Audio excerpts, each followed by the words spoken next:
மயிர பண்ணுவீங்க பண்ணு, கை வச்சு பாரு தமிழ்நாடு என்ன ஆகுதுன்னு. பண்ணுறவனை விட்டு போட்டு விஜயை கைது பண்ணிக்கணும். போங்கப்பா, பொழப்பு கட்டணும். சுரக்காய்க்கு உப்பு இல்லைன்ட்டு தூக்கம் இல்லை. எப்படி தூங்க முடியும்? எவ்வளோ துடிச்சு செத்துருப்பாங்கங்கிறத யோசிச்சு பாருங்கள். வேறு எனக்கு ஒன்றும் சொல்கிறதுக்கு இல்லை. என்ன வெங்காய அரசியலாக்குறது உண்மை தானே? கேவலமான கேடுகட்ட அயோக்கியத்தனமான அரசியல் தானே. சொந்த மக்களை இப்படி காவு கொடுக்கலாமா? I support to unconditional support to Vijay. என்ன மடத்தனமாக பேசிகிட்டு இருக்கிறீங்க?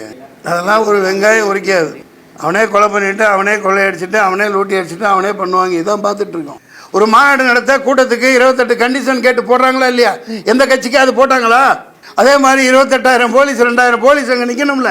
அந்த இடத்துல நான் இருந்துதான் நடந்திருக்கிறதே வேற. அயோக்கியத்தன அரசியல் பண்ணிட்டு இருக்காங்க. டேய், என்ன நீ பச்சை குழந்தைத்தனமா 10,000 பேர் அப்படித்தான் சொல்லுவாங்க. 20,000 பேர் சொன்னா உங்களுக்கு பர்மிஷன் கிடையாதுன்றான்.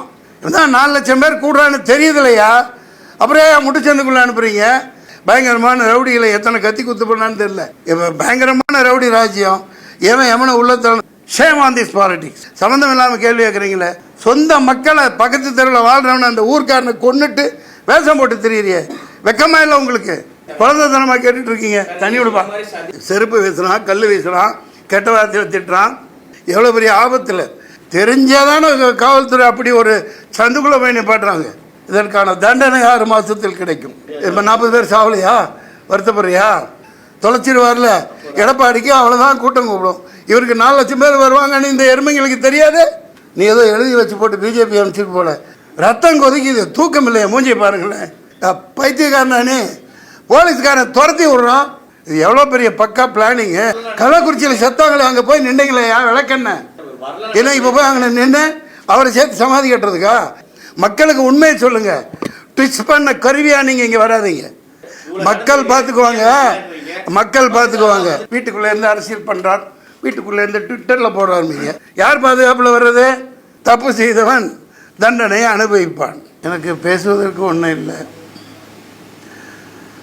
ஆக்கப்பூர்வமான ஒரு விஷயத்துக்காக நான் படப்பிடிப்பு இல்லாத நேரத்தில் இப்படி பாடல் பண்ணி வெளியிட்டு இருக்கேன். உங்களை சந்தித்ததில் மகிழ்ச்சி. நீங்கள் தான் கேட்கணும். ஏன்னா 2 நாள்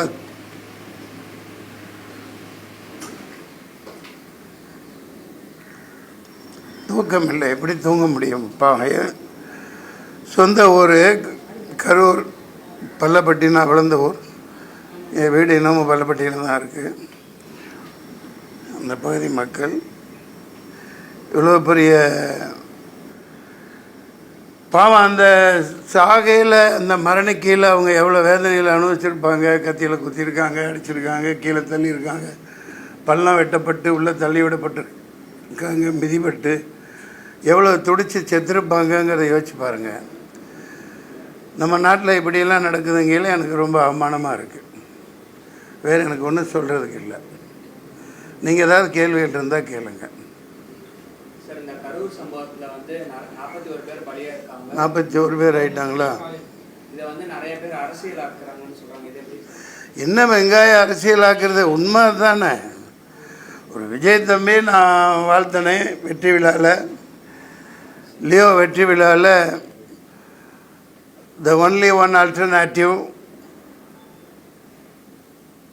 நாளைய தமிழகத்தின் நாளைய தீர்ப்புன்னு சொன்னேன். முதல் படத்திலிருந்து நான் 10 படம் நடிச்சிருக்கேன் அவர் கூட. அவரோட வளர்ச்சி பிடிக்காமல் அவரை எதுக்கணுன்னா, நீ கொள்கை ரீதியாக எதிர் கூட்டம் போட்டு அவருக்கு பதில் சொல்லு. பேச தெரியலன்னு சொல்கிறியா சொல்லு. உன்னை மாதிரி கொட்டை போட்டு தின்னு பழம் தின்னு கொட்டை போட்ட தொடர்ந்து இந்த நாட்டை நாசமாக்கிக்கிட்டு இருக்கிற உங்களை எதிர்த்து ஒரு ஆள் வர்றான் பேசுகிறான் அப்படின்னா உங்களுக்கு பிடிக்கலைன்னா கொள்கை ரீதியாக எதிருங்க. 4 கூட்டங்கள் மேல் நடந்திருக்கு. நானும் பார்த்துக்கிட்டு தான் இருக்கோம். 4 லட்சம் 5 லட்சம் இப்படி மக்கள் கூடுறாங்க. அப்படி கூடையில் போன வாரம் கூட சொல்லியிருக்கார். அதில் தான் பார்க்குறேன் காணொலியில். நாங்கள் என்ன கேட்குறோம், உங்கள்கிட்ட ஒரு பெரிய இடமா கொடுங்க, மக்கள் நின்று சந்தோஷமாக பார்த்துட்டு கேட்டுட்டு போகட்டும். வேறு ஒன்றும் கேட்கலையே உங்கள்கிட்ட. அது காரணத்தோடு நீங்கள் செய்ய மாட்டேங்கிறீங்கன்னு இந்த நிகழ்ச்சி முன்கூட்டியே சொல்லியிருக்குது அந்த தம்பி. உண்மையா இல்லையா? அப்புறம் அரசியல் ஆக்குறாங்க அப்படின்னா என்ன?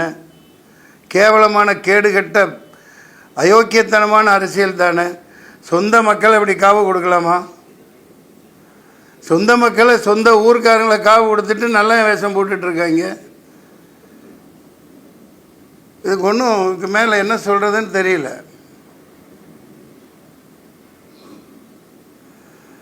வேறு எந்த தாலிகைகள் ஐயா? சார் யார் வந்தாலும் வந்து அரசியலுக்கு வந்தால் கோமாளியாக தான் ஆக்குறாங்க. அதுக்கு எக்ஸாம்பிள் விஜயகாந்த், சீமான், ரஜினி வந்தாரு போயிட்டாரு, கமல் வந்து அந்த பக்கம் போயிட்டாரு. யாரு தான் அரசியலுக்கு வரணும்? அதை நீங்கள் தான் சொல்லணும். மக்கள் இப்போ சொல்லுவாங்க, 6 மாதத்தில் சொல்லுவாங்க யார் வரணுங்கிறத மக்கள் தீர்மானிப்பாங்க. நீங்கள் சொல்கிறது உண்மை தான். சில பேர்கள் சொன்னீங்க, அவங்க கோமாளித்தனமாக நடந்துக்கிட்டாங்க, நம்மளை கோமாளி ஆக்கிட்டாங்க. சில பேர் முடியாமல் கோமாளியாக இருப்பதே நல்லதுன்னு ஒதுங்கிட்டாங்க. பல ஜாம்பவான்களை விலை கொடுத்து வாங்கிட்டாங்க. ஒரு மிகப்பெரிய திமிங்கலமாக முதலையாக அடக்க ஆள் இல்லைன்ற மாதிரி போய்கிட்டு இருக்காங்க. இது ரொம்ப நாளைக்கு இந்த பருப்பு வேகாது. 6 மாதத்தில் மக்கள் இதுக்கான தீர்ப்பை தருவாங்க. அது அந்த பாடல்களில் தான் சொல்லியிருக்கேன். ஏழை எளியவர் வரணும், குடியானவன் வரணும், தொகுதி மக்களுக்கு என்ன தேவையோ அதை இந்த தமிழ்நாட்டை உய்விக்கிறதுக்கு யார் தேவையோ அவங்க வரணும், ஏழை எளியவர்களை காக்கிறவன் வரணும். அப்படி சொல்லிகிட்டு இருக்கையில் அந்த ஏழையவர்களை குழிக்குள்ளே தள்ளி போட்டு புதைச்சி உடனே வந்து நின்று தான் நான் தான் காப்பாற்றுறேன், இந்த பார் ஓடிட்டாப்பில், இந்த மாதிரி அரசியல் பண்ணிகிட்டு இருக்கிறத மக்கள் பார்த்துட்ருக்காங்க. I support to unconditional support to Vijay. You keep going on, keep on working, the rest of the things people will decide. மக்கள் தீர்மானிப்பாங்க.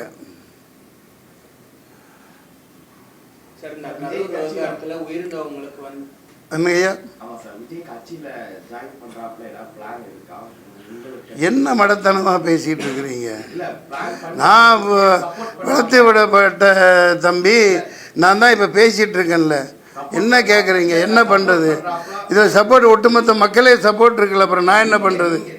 சொல்லு தம்பி. சார், இந்த கரூர் விவகாரத்தில் 41 பேர் விழுந்திருக்காங்க. அவங்க மரணம் தொடர்பாக நீதிபதி தலைமையில் வந்து ஒரு தனி நீதிபதி தலைமையில் விசாரணை வச்சிருக்காங்க, அருணா ஜெயசன் தலைமையில். அதெல்லாம் ஒரு வெங்காயம் உரிக்காது.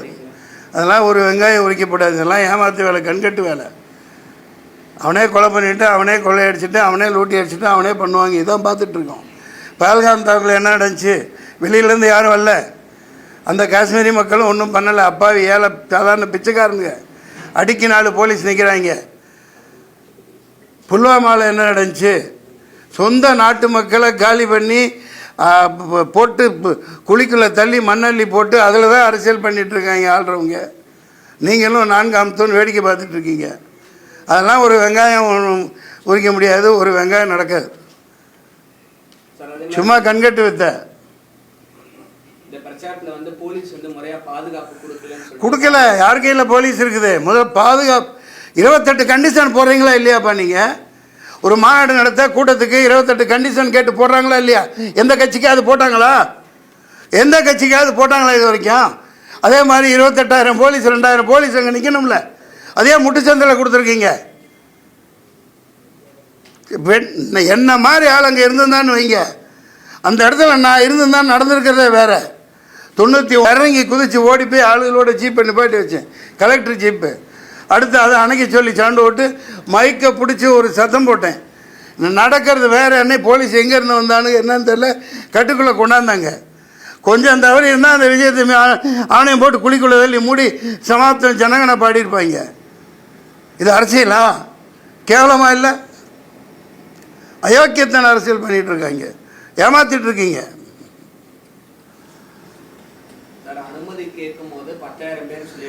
டேய், என்ன நீ பச்சை குழந்தைத்தனமா 10,000 பேர் அப்படி தான் சொல்லுவாங்க. 20,000 பேர் சொன்னால் உங்களுக்கு பர்மிஷன் கிடையாதுன்றான். போலீஸை பற்றி தெரியாதா? போலீஸ்காரங்க நல்லவங்க. அவங்க என்ன செய்வாங்க? மேலே என்ன ஆர்டரோ என்ன உத்தரவோ அதுபடி அவங்க நடந்துக்குவாங்க. அவ்வளோதான் அவங்களால முடியும். அனுமதி கேட்கல 10,000 பேர் வருவாங்கன்னு அப்படி தான் கொடுக்கணும். அவங்க அப்படி தான் நடைமுறை. 10 பேர் அந்த கூட்டத்துக்கெல்லாம் வரமாட்டாங்க. எல்லாம் பிரியாணி போட்டணும், சாராயம் 100 ரூபா 200 ரூபா காசு, இதை கூப்பிட்டு கூட்டம் போடுவான். அவனுக்கு பொட்டல் வெளியில் நல்லா 10 கிலோமீட்டரில் இடம் கொடுப்பீங்க. இதுதான் 4 லட்சம் பேர் கூடுறான்னு தெரியுதுலையா? அப்புறம் ஏன் முட்டுச்சந்துக்குள்ளே அனுப்புகிறீங்க? பயங்கரமாக பள்ளம் தோண்டி வச்சுட்டு 500 குண்டர்களுக்கு மேலே பயங்கரமான ரவுடிகளை எத்தனை கத்தி குத்து பண்ணான்னு தெரில. நான் சொல்லலை, நான் மக்கள் சொல்லிகிட்டு இருக்காங்க, வந்துட்டுருக்கு. பார்த்தீங்களா இல்லையா? இப்போ பயங்கரமான ரவுடி ராஜ்யம். எவனை உள்ளத்தன அன்னைக்கே உடனே போஸ்ட்மார்ட்டம் பண்ணி உடனே போச்சு முடிச்சாச்சு. ஏன்டா அப்படி வச்சுருந்தா எங்கே குத்துப்பட்டிருக்கு, என்னென்ன நடந்திருக்குன்னு தெரிஞ்சிடும். Shame on this politics. அப்புறம் என்ன என்னையும் பார்க்க வந்தது?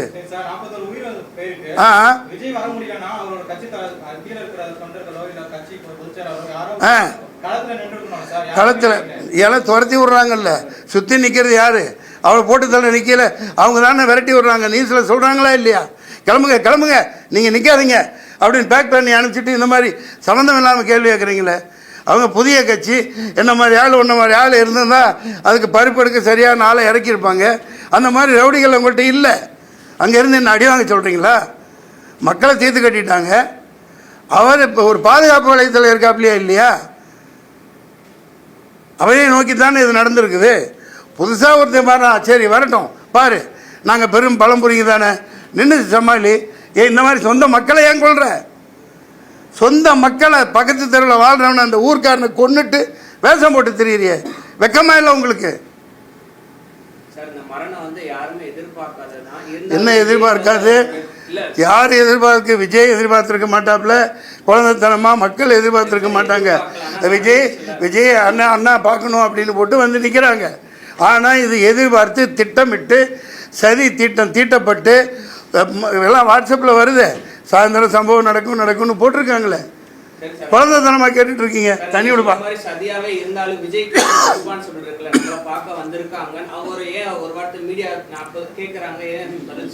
நீ வந்து ஏன் பதில் சொல்லியா? சொல்லாமல் சொல்லி ஏப்பா நீ அந்த அப்படியா நீ தெரிவிக்கிறியா?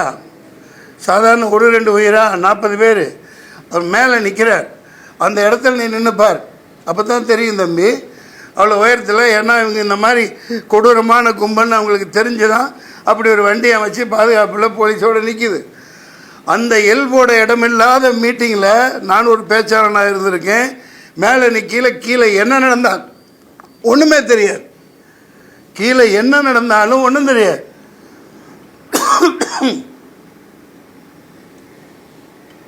செருப்பு வீசுகிறான், கல் வீசுகிறான், கெட்ட வார்த்தையில் திட்டுறான்.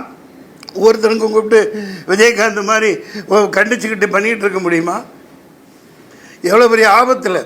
நான் அது வண்டி உள்ளே போயிலே பார்த்துருந்தேன்னா திருப்படா வண்டியை பொட்டல் வலிக்க விட்றா பார்த்துக்கலாம் போலீஸ் கேஸு அப்படின்னு அப்படி எழுதி போடணும். இவங்கள மதிக்கிறது இல்லை, கொஞ்சம் கூட பிரயோஜனம் இல்லை. தெரிஞ்சாதானே காவல்துறை அப்படி ஒரு சந்துக்குள்ளே போய் நிப்பாட்டுறாங்க. திட்டமிட்ட சதி. இதற்கான தண்டனை 6 மாதத்தில் கிடைக்கும். அதே இடத்துல தான் எடப்பாடி வந்து கேம்பெயின் பண்ணாரு. சரி, அதுக்கு என்ன? இப்போ 40 பேர் சாவலையா? வருத்தப்படுறியா? இப்போ எதுக்கு சொல்கிறீங்க? தொண்டர் கண்ட்ரோல். அது எத்தனை கட்சி? யார் ஆரம்பித்த கட்சி? எத்தனை வருஷத்து கட்சி? அங்கே ஒவ்வொருத்தனும் எப்படி இருப்பான்? பருப்பு எடுத்துருவான்ல. அவர் யார்? சாதாரண ஆளா? தொலைச்சிடுவார்ல. எடப்பாடிக்கு அவ்வளோதான் கூட்டம் கூப்பிடும். இவருக்கு 4 லட்சம் பேர் வருவாங்கன்னு இந்த எருமைங்களுக்கு தெரியாதா?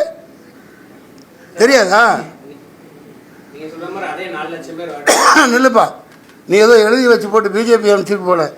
யார் அனுப்பிச்சான்னு தெரியல, நீங்கள் கேளுங்கப்பா. ரத்தம் கொதிக்குது, தூக்கம் இல்லையா? மூஞ்சியை பாருங்களேன். நான் ஒரு நடிகன், சாதாரண கூலிக்கு மாரடிக்கிறவன்.